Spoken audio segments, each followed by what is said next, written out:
So last week we got the results from the Georgia runoff races for the Senate, and now the Democrats have control of the Senate in the upcoming Congress. And now that the Democrats have control of the Senate, the way that it works is the party that's in the majority. So now that it's right now at this moment, it's Republicans that are in the majority. So they're the chairs of all the committees, and then the highest ranking Democrat on the committee is called the ranking member. And when control switches, so now the Democrats are in control of the Senate, so now the ranking members become the chairperson of all the committees. Bernie Sanders was the ranking member of the budget committee. Now he's a chairperson of the budget committee because the Democrats have the majority in the Senate. And I'm seeing a lot of people celebrating this, like, oh yeah, Bernie's gonna really shake shit up, and he has so much power, not only because of the slim majority, and he does have a lot of power. Any senator right now has a lot of power because of the slim majority, because all it takes is one Democratic senator to block any legislation they try to pass.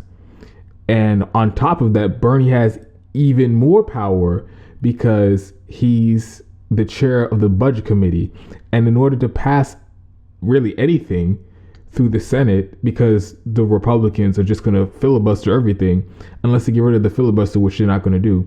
The only way they can pass anything is try to pass it through budget reconciliation, which is this complicated process where you try to pass because through budget reconciliation, you don't need, it's filibuster proof. So in order to break a filibuster, you need 60 votes, and you wouldn't have 60 votes because Democrats only have 51 votes in the Senate.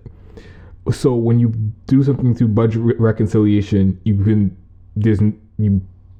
remove the chance of a filibuster, and you can just pass it off a simple majority. And in order to do that, you need the chair of the budget committee to be on board with whatever it is. So Bernie has a lot of power to hold up legislation. And because of this, people were thinking on the left, they're thinking, oh yeah, Bernie, now he has real power, and he's definitely going to stick it to the establishment, and he's definitely going to fight for us. And he's going to fight for all those policies. He's going to fight for Medicare for all. He's going to fight for UBI. He's going to fight for all that stuff. And I'm seeing all this excitement, and it really makes absolutely no sense, because none of Bernie's actions over the last year plus, you can really say even longer than that, none of his actions show that when he actually has power to do something, none of his actions show that he's going to use his power to obstruct a neoliberal agenda. He's going to roll over for the establishment, just like he always does, just like he did when during the primary. He refused to criticize Joe Biden, and then the pandemic came, and Bernie just bows out before half the states even voted in the primary. Bernie just drops out and didn't even put up a fight. Rolled over for the establishment, and then goes and shows for Joe Biden for 9 months and telling everybody he's going to be fucking FDR or some shit. Bernie rolled over for the establishment for the CARES Act, the biggest corporate bailout in history, largest upward transfer of wealth in human history. You gave trillions of dollars to the richest corporations and the richest people in the country, and gave nothing. They used that as an opportunity to fleece the working class in this country, and they didn't get anything for us. Bernie didn't fight for anything for us. He didn't fight for UBI. He didn't fight for Medicare for all. He had the opportunity to put a hold on the CARES Act and rant and rave about it, but he didn't. He voted for it, and he put up no real opposition to the CARES Act. Anytime it matters, Bernie Sanders will roll over for the establishment. That's guaranteed at this point. And from back when he dropped out of the race and decided to endorse Joe Biden, so this might have been back in March. As soon as that happened, and I'm seeing him shill for Joe Biden and talking about, oh, Joe Biden's going to be so great, and he's gonna change the country and all this shit. When I saw that and I saw how disingenuous that was, because there's no way Bernie Sanders actually believes that, because Joe Biden is the architect of this corrupt neoliberal system that Bernie rails against and that he's been ranting and raving against. So there's no way you think that electing Joe Biden is going to bring the country in the direction that it needs to go. But he said that anyway. And when he said that, it was very clear to me. And this was before the CARES Act. But the CARES Act just made it even more clear for me. But it was clear that when it matters, Bernie's going to roll over for the establishment. So people need to get this idea that Bernie's fighting for us and he's on our side. They need to get that out of their head, because he's not. So I'm going into this new Congress, this Biden administration. I'm going into this with my eyes wide open. I'm not expecting Bernie Sanders to put up some knockdown, drag out fight, because he never has. But that hasn't stopped Bernie Sanders from trotting out his fake tough guy routine. And he's been going around and pretending like he's going to throw his weight around at the chair of the budget committee. And he's talking about a bold, aggressive agenda and all that stuff. But if you look at what he's saying, it's nothing bold. It's all incrementalism. And it's basically whatever the neoliberal corporatists in the Democratic Party want to do, but he'll just make it a little bit better. That's not bold. That's not aggressive. That doesn't meet the moment we're in right now. And you guys know the unprecedented crisis we're in right now. Economic crisis worse than the Great Depression and a deadly raging global pandemic. So all these little neoliberal half measures and incrementalism, it isn't going to cut it. But that's what Bernie's pushing, but he's pretending like he's going to come in and be this big old aggressive tough guy. So he did an interview with Politico last night, or it was published last night. It isn't as big a news as it should be among the left right now. Everybody should be talking about this because it was a very telling interview, specifically the quote that I'm going to give you from this interview. Because in this interview, in this quote, Bernie basically admits that he's not fighting for Medicare for all anymore, which is a huge fucking deal because that's his number one issue. That's what he goes over across the country talking about nonstop, right? How it's an emergency. This is a public health emergency. And he was saying this before the pandemic even started. So it's even worse now. So Medicare for all, single pay, has been his number one issue this whole time. But in this interview, he admits, yeah, we're not doing it. So I'm going to read you the quote and then I'm going to break it down for you guys. But first, you already know the deal. If you're able to contribute to the show, I have the links to my Patreon in the about page of the YouTube channel. You could sign up and do a monthly subscription. I also have PayPal if you feel more comfortable doing a one-time contribution. And I've read the comments. I understand the confusion. And the reason why I don't put links in the description box, which is where you guys normally find information underneath a video on YouTube. The reason why I don't do that is because I've noticed since I've started my channel over 2 years ago, I noticed that anytime I put links in my description box, it kills the video. Like the views on the video almost stop. And it's not a coincidence. Like anytime I put a link, it doesn't matter. It doesn't have to be to a specific website or anything like that. Anytime I put a link to anything in the description box of the video, people just don't see the video. I'll put those links in the description box in this video and we'll see how that goes. Now back to this video. So this is the question from the reporter at Politico. Quote, "You're a staunch supporter of Medicare for all. Do you envision reconciliation being used for a massive expansion of healthcare? What might that look like?" Now this is Bernie. Quote, "Well, look, I'm a very strong advocate of Medicare for all. I introduced the legislation in the Senate. I think at the end of the day, the American people understand that our current healthcare system is so dysfunctional, so cruel, so wasteful, so expensive that we need to do what every other major country on earth does and get healthcare to all people."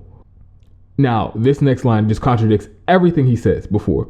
He says, quote, "What we will be doing is working within the context of what Biden wants. So he's going to be Bernie Sanders. He said it right there.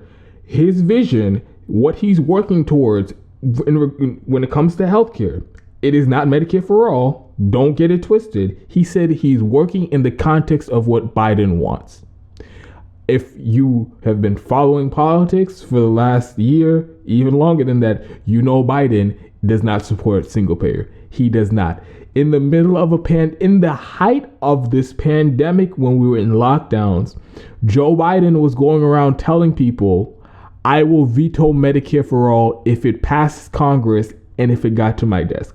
He was saying, I would deny the American people health care. I would deny us the transition from this corrupt for-profit health insurance system to a single payer system, even though it would, the outcomes would be better, everybody would be covered, and it would cost less money than we already spend on healthcare. Knowing all that, Joe Biden still said, I will veto Medicare for all.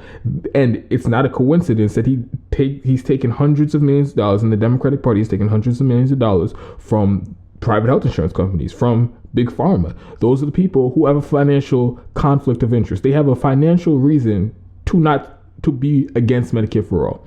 And they support Joe Biden, and that's who Joe Biden listens to, his donors, his corporate donors. So Joe Biden, make no mistake, it's not up in the air. Joe Biden does not want to do Medicare for all. Not more than he doesn't want to do it. He's going to fight tooth and nail against Medicare for all. Bernie Sanders knows this. He knows this. And still, when asked, when he's in this position of power, not only does he have power from just a slim majority in the Senate, like I mentioned, he's the chairman of the Budget Committee. And like I said, the only way Democrats pass anything is through budget reconciliation. So they have to go through Bernie Sanders' committee.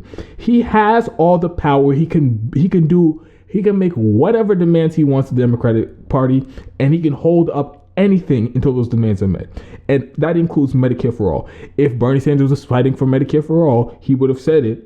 He would have said it before this. He would have said, I'm laying down the marker.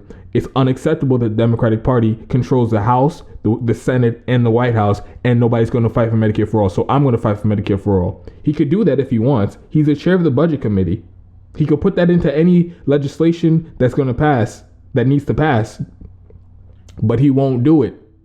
He won't do it. This is why I call Bernie Sanders and AOC and the rest of them a reliable, loyal, willing tool of the establishment. Anytime corporate Democrats need to feed the left some bullshit, guess who's first in line to do it? Bernie fucking Sanders.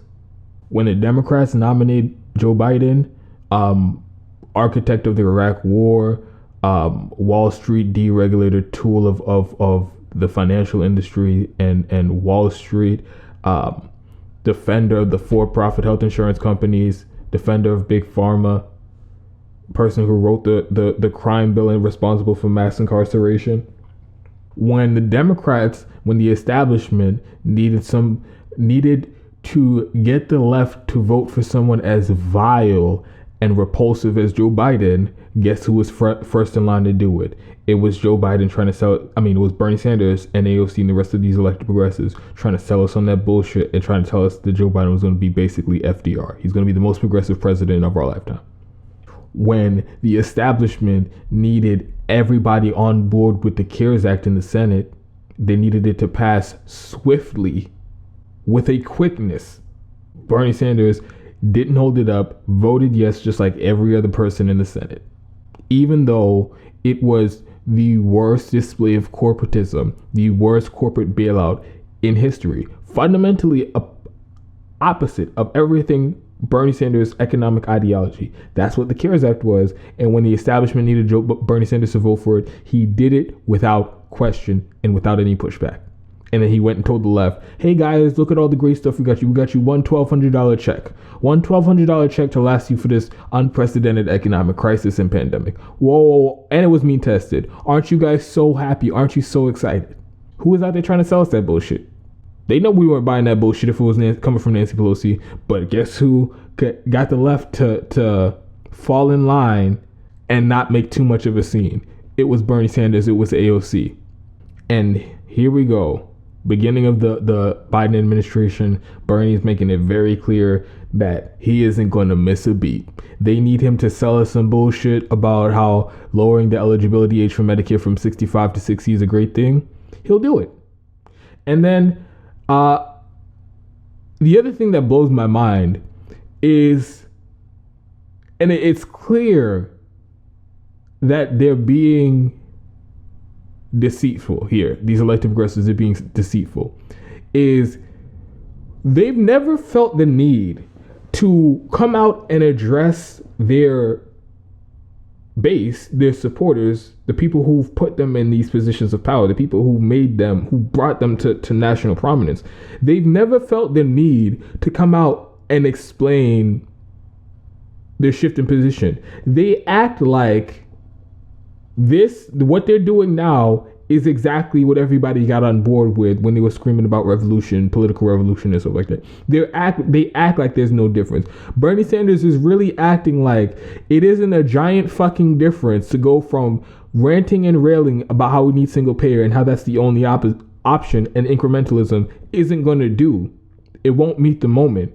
He's acting like there's no difference from that and going to, oh yeah, I'll just do what Joe Biden wants. Acting like it's just the same thing. It was like, it's just a minor difference, not really a big thing. I don't really need to go into great detail or have a town hall with people on the left or do a round of interviews with lefty new media. I don't really need to explain it. Just, I said Medicare for all before, but now let's just do what Joe Biden wants. So like, there's no way you don't see the giant difference there. And then the fact that they don't want to address it and they want to act like it just doesn't exist, it tells me that I know that they know what they're doing is bullshit, that what they're doing is pushing incrementalism, and what they're doing is co-signing neoliberalism. They know that's what they're doing, and that's why they don't want to address it. They're trying to act like there's no difference between what they're saying now and what they said before. So all the worst things that people were saying about Bernie Sanders and the rest of these elected progressives, about them being liars and about them being sellouts, that's exactly true. And being sheepdogs, Bernie Sanders proved that right there. He proved that right there. Joe Biden hasn't even been sworn in yet.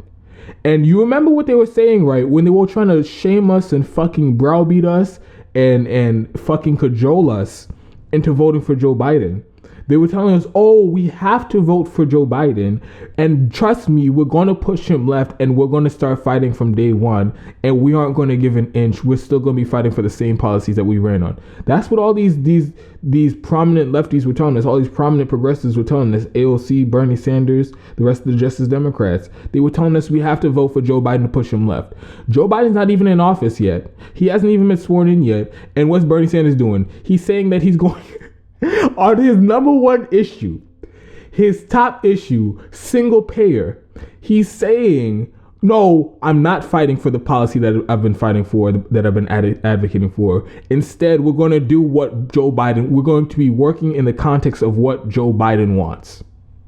Joe Biden, neoliberal architect, corporatist, tool for the for-profit health insurance companies and big pharma. Bernie Sanders says he's going to be working in the context of what Joe Biden wants. So that's neoliberalism. That's incrementalism. That's minor tweaks to Obamacare. That's lowering the eligibility age from Medicare from 65 to 60. Bernie was over here bragging about that the other day, talking about, oh yeah, we're going to lower the eligibility age from 65 to 60. That is incrementalism. That is neoliberalism. That's half measure on top of a half measure. And if you take a quarter of the half measure, that's maybe half of what this is. And for anybody who is still giving Bernie and the rest of these elected progressives the benefit of the doubt, you should stop right now. You should stop right now. Because what I've been saying, I haven't even been saying this. All I'm saying is the results are the same no matter what. If Bernie is a bad faith actor, if he's a tool of the establishment, willing or unwilling, it doesn't matter, because at the end of the day, the results are the same and he's not doing anything for us, and we need to move past Bernie Sanders and we need to move to direct action. That's what I've been saying. for months at this point. But there were always people saying that no, Bernie's actually more nefarious. It's more nefarious, and he's on purpose lying, and he's gaslighting people, and he's pretending to be this big, bad, bold, revolutionary, tough guy who's willing to take on the establishment, but he doesn't mean that at all. And he's just saying that because he knows it's popular. He knows it's what people want to hear, but he has no intention of doing anything that he's saying. So he is a sheepdog for the Democratic Party. He is there to tell all the lefties who are done with the Democratic Party, who done with the corruption and the corporatism and the neoliberal austerity of the Democratic Party. He's trying to tell all those people who are done with the warmongers and the neocons of the Democratic Party and who say the party doesn't represent us. His whole role in the party is to put this thin veneer up and make it look like they're not as bad as they really are, and to sheepdog people into the party. All the times Bernie Sanders was going around talking about, oh yeah, we're going to vote for Joe Biden, yeah, something to save democracy and all that stuff, but trust me, we're really going to fight him. Every time he said that, he was lying. He knew he wasn't going to fight Joe Biden. He didn't fight Joe Biden when he was running against him in the primary. But he said it anyway because he knew he was trying to get the left to fall in line. He was trying to get the left to shut the fuck up and vote for one of the worst neoliberals to walk the face of the earth. Danny Haifong from the Black Agenda Report, he wrote an article, I think it was called The Obamification of the Squad. And there's a quote in there, and he's talking about AOC and Ilhan Omar and the rest of the Justice Democrats. But this quote, it perfectly describes them, but it definitely describes Bernie Sanders. He said, quote, "The squad poses as an alternative to corporate power during election cycles only to discipline their millions of supporters into accepting capitulation to the establishment once elected." So basically what he's saying is they get all these lefties animated and activated and believing that if they put effort and work into electoral politics, they're going to change things through electoral politics. And they get them all worked up and they're thinking about, talking about revolutionary and bringing social democratic policies and Medicare for all, free college, living wage, ending wars and all this stuff. They say they do the Tom Perez, I'm for good things and I'm against bad things. And they do it in a way that is specifically targeted to appeal to the left. And once they got all those people riled up and they got all those people behind them, like AOC, who now has 10 million Twitter followers, now they use the position that they have as leaders among the left to then turn around and act like they're the voice of reason and act like they're the serious adults in the room when they tell us, yeah, man, I don't know what to tell you. I know we were talking about Medicare for all, but let's be real. Is it really going to happen? I don't think so. Let's just do some tweaks to the Affordable Care Act. Let's be adults about this. Let's get some committee assignments. All right, now let's cool the jets with all the talking about political revolution and all this stuff.